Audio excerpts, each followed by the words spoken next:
So let's begin with the topic that consumes our community, snow, right? So I've been in constant communication with our Department of Transportation. I am assured that we have this totally under control, of course. That we will, at 4 p.m., we will activate our Storm Operations Center.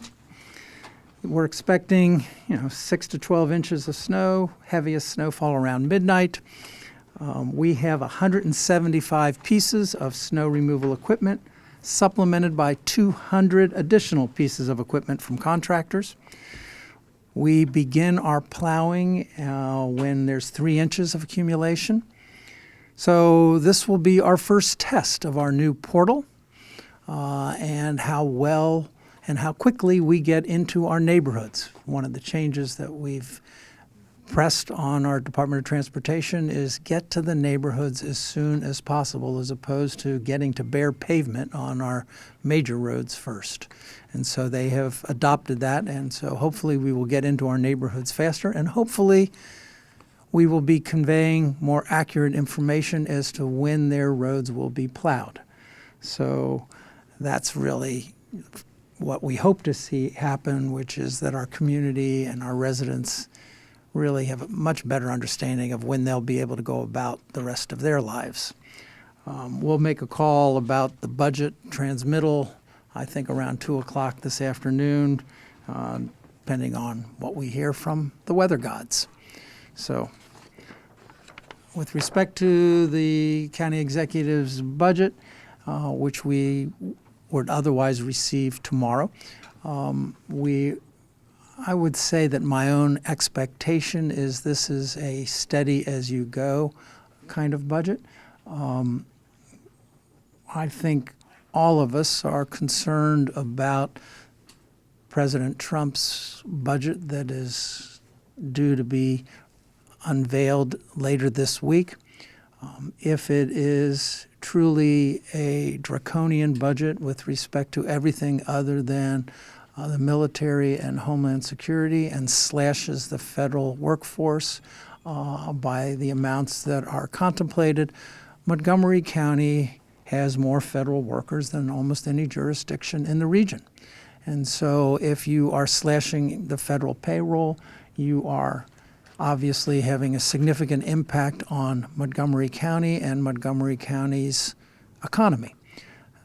So how we take that into account going forward is going to be something that we'll just have to get our arms around when we see the budget and understand how quickly that would translate into lost revenue for our county. And obviously on a more personal level, just how difficult this will be for so many families who serve our federal government in so many important ways. When you see the cuts that are contemplated for things like Environmental Protection Agency and other departments and other services that are really so terribly important to people's lives, it's not a pretty picture. So my expectation, I can't say my expectation, my hope is that the county executive will be fully funding MCPS's request.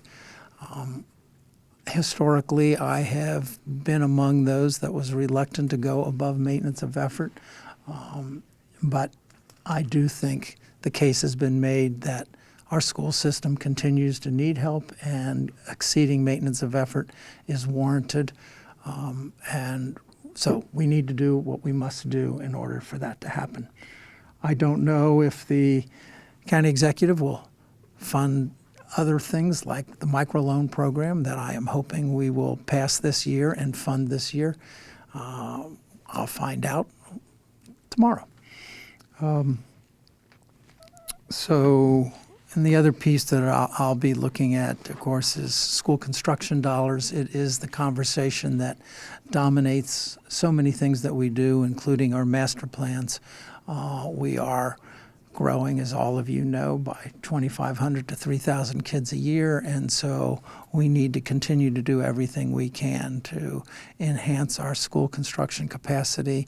Under Ms. Florine last year, we obviously did things that we had not done previously, and that generates a bunch of cash, and so we'll be just looking at if there are ways that we can augment those amounts in order to address the real needs of our school community. Last week, on Thursday night, I met with the cities of Gaithersburg and Rockville. Our council met with the cities of Gaithersburg and Rockville to talk about two major transportation projects that are terribly important to our community, the Corridor Cities Transitway and the Bus Rapid Transit. It was an informative conversation with respect to the Corridor Cities Transitway in particular, insofar as the state has advised us that with certain cost-saving measures included, we can reduce the cost of this project closer to $560 million than $800+ million. So the county executive, through the Department of Transportation, will be forming a work group to look at those cost-saving measures and make sure that Gaithersburg, Rockville, and the county agree that these are all cost savings that are appropriate. And also, it is time for us to have serious conversations about how we're going to fund this. Obviously, the state isn't going to fund all of it. We will need our private sector partners to begin stepping up, and that conversation will commence as well. We had heard for a long time now that people like Johns Hopkins was prepared to embrace a contribution from the private sector, and I think that will certainly be necessary in order for us to move this ball forward. We also dealt with the BRT on 355, which has the highest ridership projections of any of our BRT systems. That is something that the county will be assuming responsibility for going forward. They will take it this next step, and we will have their alternatives scoped out by May, at which point the county will take this project over and hopefully move it forward, because we do need to move forward with respect to it. We have, in that same vein, talking about the future of transportation, we have scheduled for tomorrow, and Lord knows whether we will have a session tomorrow or not, given the snow that's been projected, but the future of transportation panel discussion that will really focus on what does the autonomous car mean for Montgomery County. What does it mean generally? And there are people that really do believe it is among the most disruptive technologies since the Industrial Revolution, and I am not exaggerating in terms of what people that have followed this conversation believe is true. So here we are, as all of you know, in the midst of conversations about Bethesda, the downtown plan, and parking needs. And here you have, probably within the scope of that master plan, this incredibly disruptive technology coming about.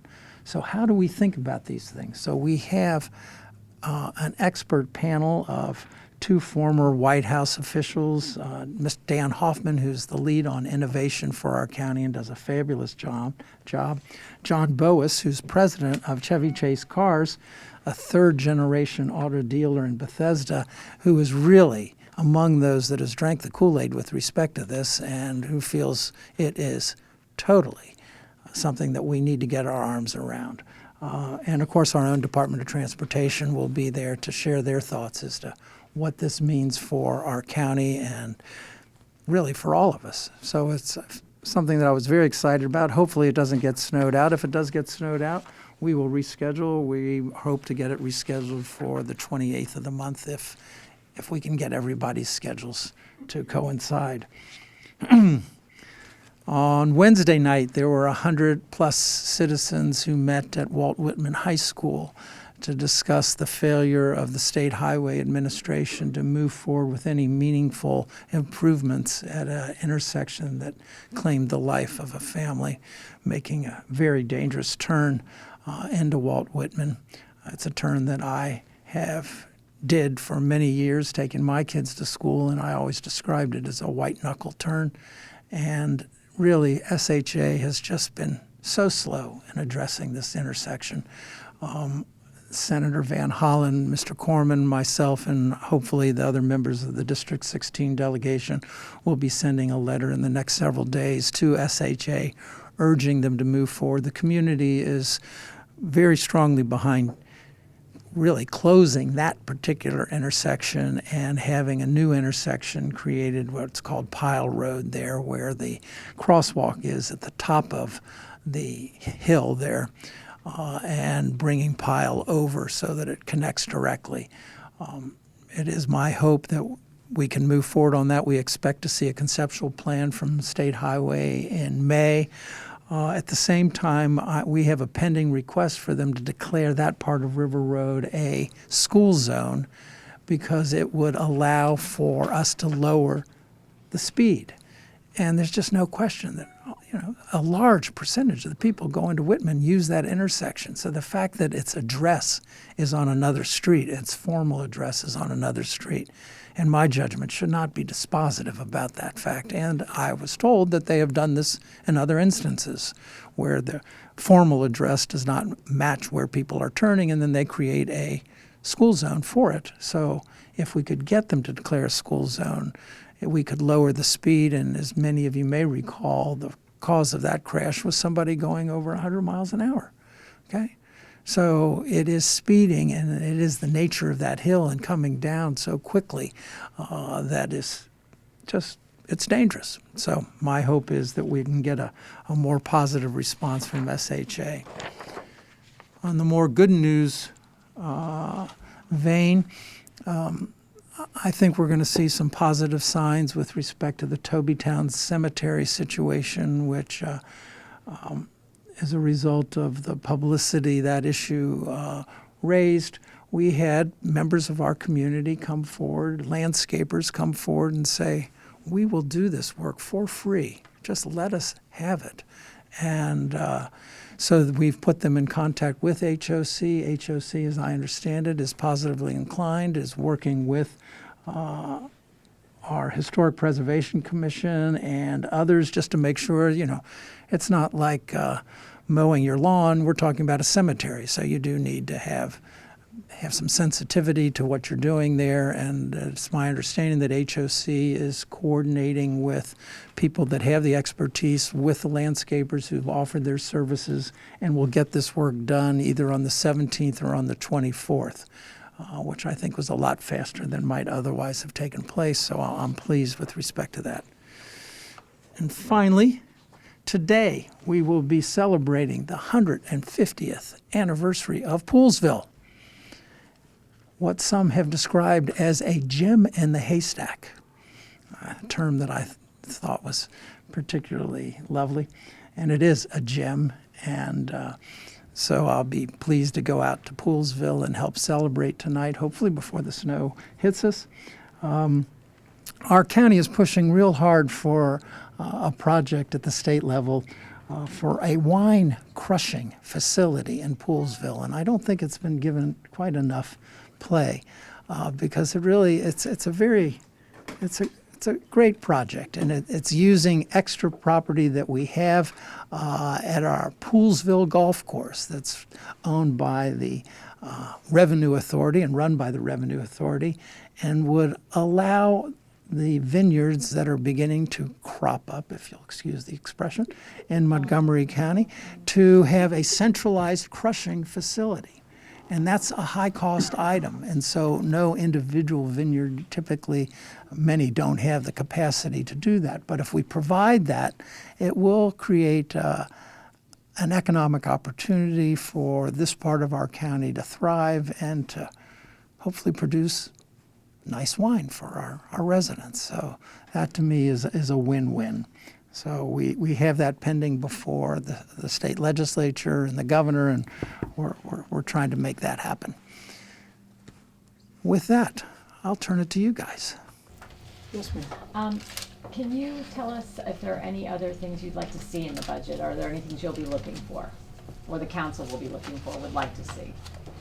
Well, I think I just left an HHS committee meeting that is looking at pre-K. And so I know that a number of my colleagues, Vice President Reamer has floated a proposal for $5 million to expand pre-K for our 4-year-olds, particularly in our Head Start programs and our low-income farms community, because the return on investment for pre-K is 8 to 1. I mean, it's really quite substantial, and what it means in terms of earning power for these kids is really quite substantial. It increases the likelihood of these people succeeding, these kids succeeding in a very significant way. But this is not an inexpensive proposition. It's not an inexpensive proposition, and it is one that some people suggest we need to do incrementally. But $5 million isn't exactly lying around either. So each of us, I am sure, on the council, I'll have my own issues that are important to me personally, but I'm sure that all of my colleagues will be looking for certain things that are important to them and to, hopefully, our community. The county executive's budget is truly the template from which we operate. I would say that in my 10-plus years on the council, it basically is something that we adopt 90 to 95%, and we're dealing with 5 to 10%, if you will. I'll be looking, hopefully, to provide more resources for our nonprofit community. And so there'll be a number of specific initiatives that I've given voice to before, small business and other things. But really, we need to see it because it's always presented as a balanced budget. And so what isn't in the county executive's budget needs to be added to it, and that means other things need to come out of it, or we need to find additional resources to do it. So I don't want to go beyond that at this point. What things might be taken out of it? Haven't seen it yet.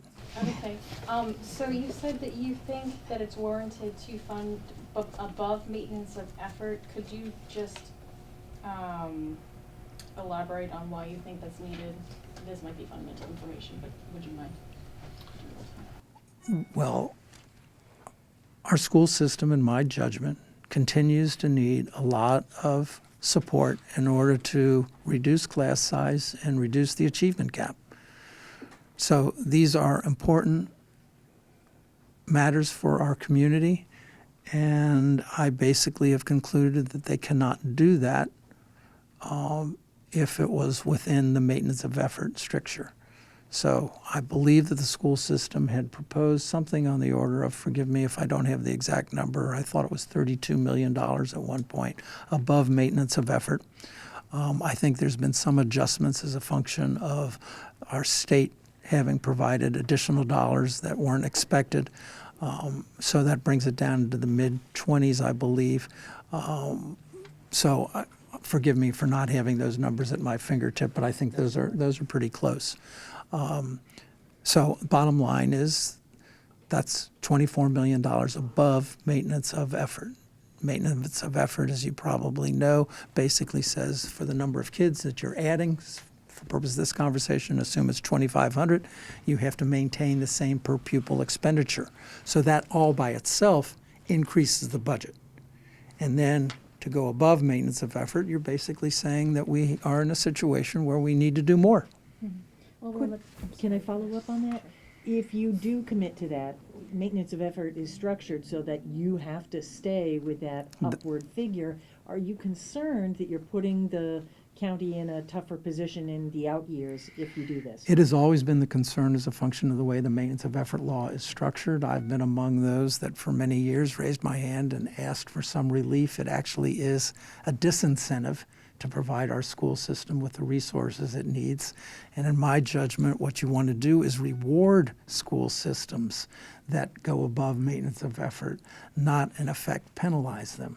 So it is not a conversation that has met with a great deal of support elsewhere. But yes, you're absolutely right. Those are the trade-offs. So you have a very real situation now where the school system is foundational to our county's future. where I and many people move to Montgomery County and move into particular neighborhoods because of the quality of schools, and we can ill afford to have that reputation tarnished. So to the extent to which it does lock us in going forward, as you observe, that is true.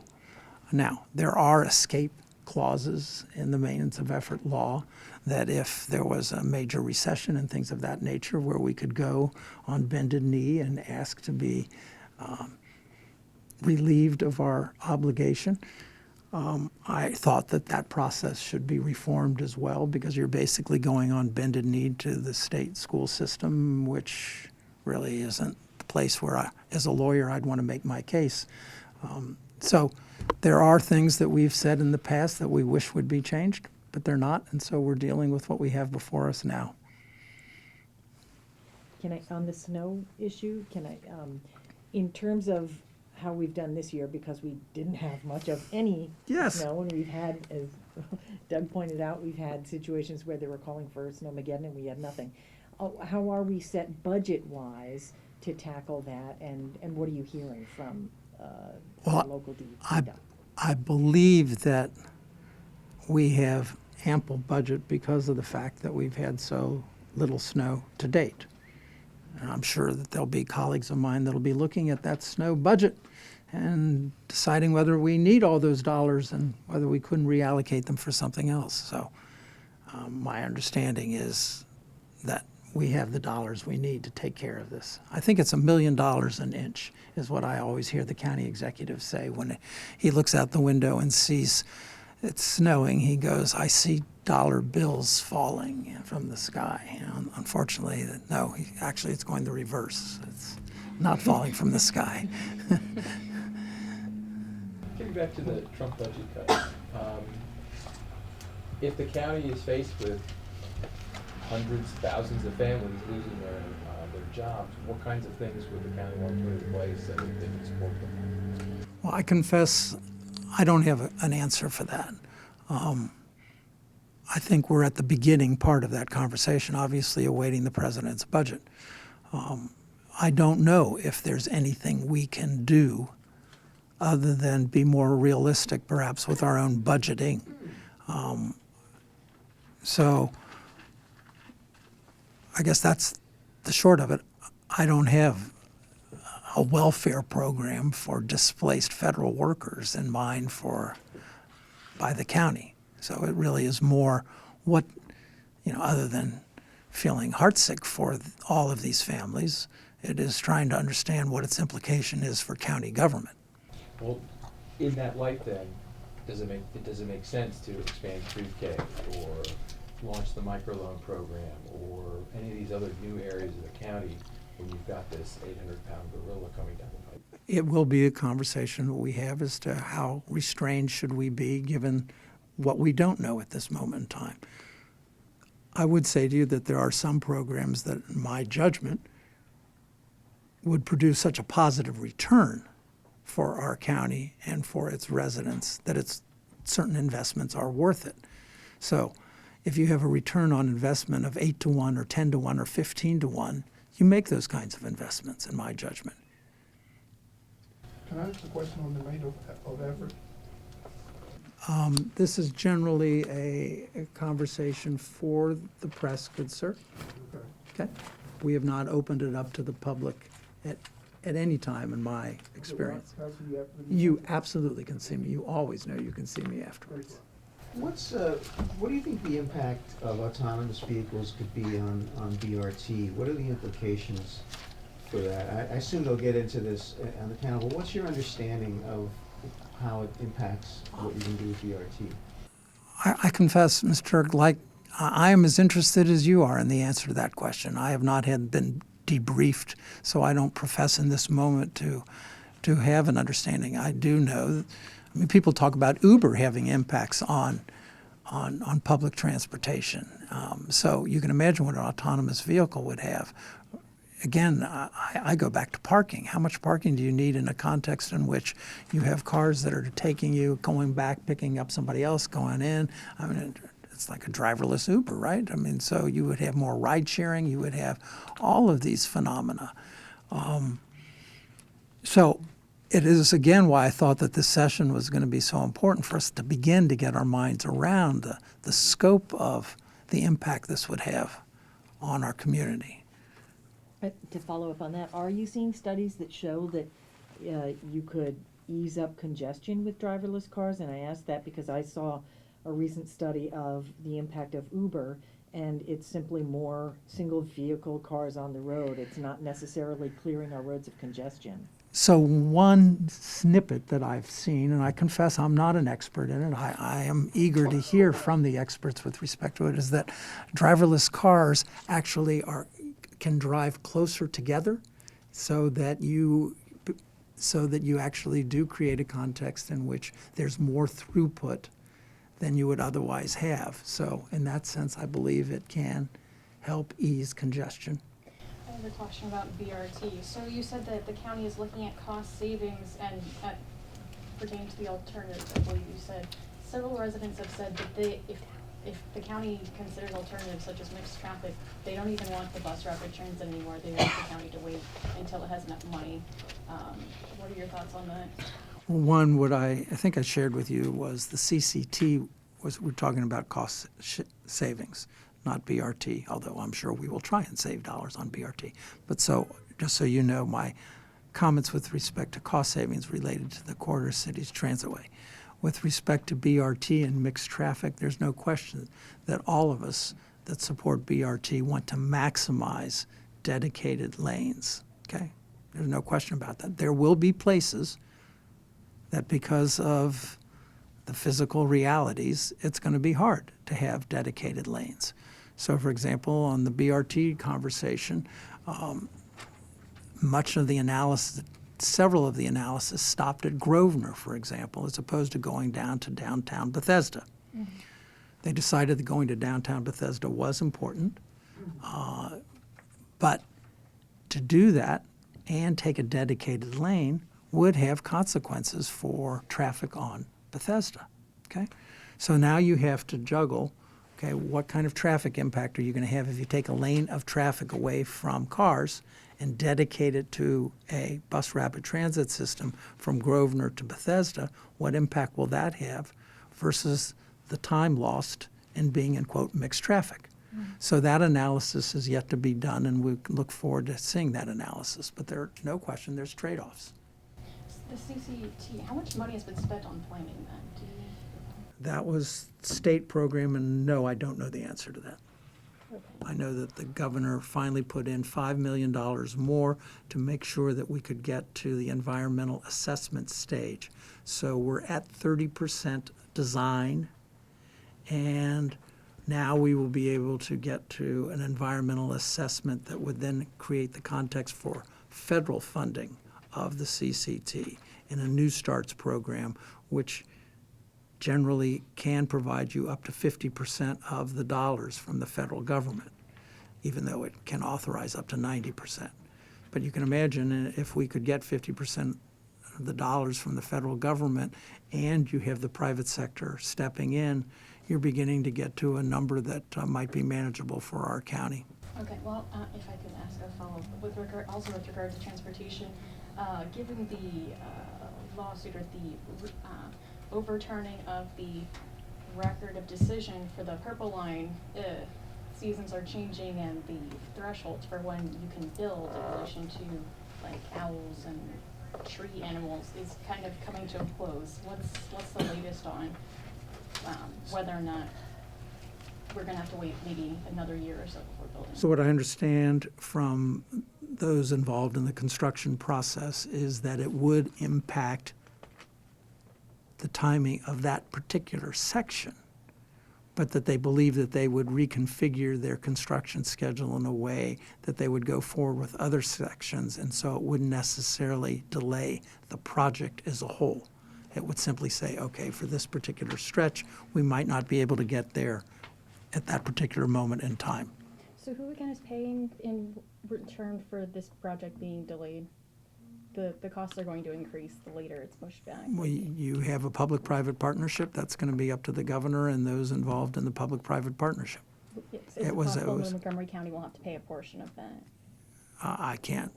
I think the county has made it clear that it's been a good partner, and now it's going to be up to the state to be a good partner. In terms of Tobytown, and you said the HOC is stepping up. When I was out there, back when there was discussion of relocating the bus route, community members told me then that the HOC had been absentee in their view, that the rec center, that programming there, that just general upkeep had fallen off the table, and they didn't understand why, and they felt that their requests were falling on deaf ears. Are you hearing from folks about this, and why was this allowed to get so far with the cemetery, et cetera? I can't answer for HOC. Okay, I suggested you have that conversation with them. I do think that when we got the bus route, which was something that I was particularly proud of, there was a sense in the community that they were being heard, that their needs were being taken care of. The relationship between that community and HOC has always been a little cross-threaded. Why do you think that is? Again, I don't want to speak for HOC in that regard.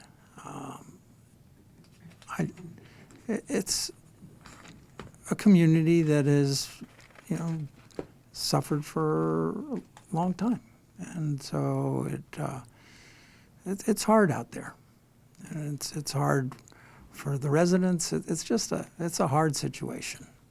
So I don't want to speak for HOC or for the residents in that regard.